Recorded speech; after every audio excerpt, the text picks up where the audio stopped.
جو لوگ یہ کہتے ہیں کہ حلال ہے یا حرام آنے دو، جیسا بھی ہے پیسہ آ رہا ہے آنے دو، یا جو لوگ یہ کہتے ہیں کہ حالات ایسے تھے کیا کرتے ہم، جیسے بھی آتا ہے ہمارا گزارا چلتا ہے، پیسہ آنے دو، کچھ کھانے پینے کو آنے دو، تو ان کے لیے اللہ تعالیٰ کا یہ ارشاد اور حکم قرآن پاک میں اللہ تعالیٰ سورہ بقرہ میں آیت نمبر 168 میں فرماتا ہے، یا ایھا الناس کلوا مما فی الارض حلالا طیبا،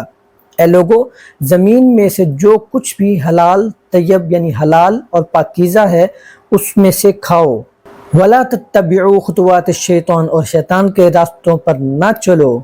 اِنَّهُ لَكُمْ عَدُوٌّ مُّبِینٌ، بے شک وہ تمہارا کھلا دشمن ہے۔ جب اللہ قرآن پاک میں واضح ارشاد فرما رہا ہے کہ اے انسان شیطان کے راستے پر مت چل، چاہے کسی بھی طرح کا، آج ہم جوئے والی ایپس سے کما رہے ہیں، آج ہم حلال حرام کی تمیز بھول کر کما رہے ہیں، اور جو کچھ بھی آ رہا ہے بس ہم خوش ہو رہے ہیں کہ بس ہمارے پاس پیسہ آ رہا ہے، دولت آ رہی ہے۔ جب ہم قرآن پاک کو، اللہ کے احکامات کو پیٹھ پیچھے ڈالیں گے تو یقینی طور پر پھر ہمارے زوال کا سب سے بڑا سبب یہی ہے۔ اور امت مسلمہ صرف یہ نظریہ رکھ کر چلے کہ اللہ نے ہمیں حرام سے منع فرمایا ہے، حلال کی طرف رہے تو پھر انشاءاللہ عروج کی طرف گامزن ہوگی۔ یہ جو کہتے رہتے ہیں کہ ہم حلال کو کیا کریں گے، جس طرح بھی آتا ہے بس کماؤ، پیسہ آنا چاہیے، یہ ان کے سامنے اللہ کا واضح پیغام اور واضح حکم ہے۔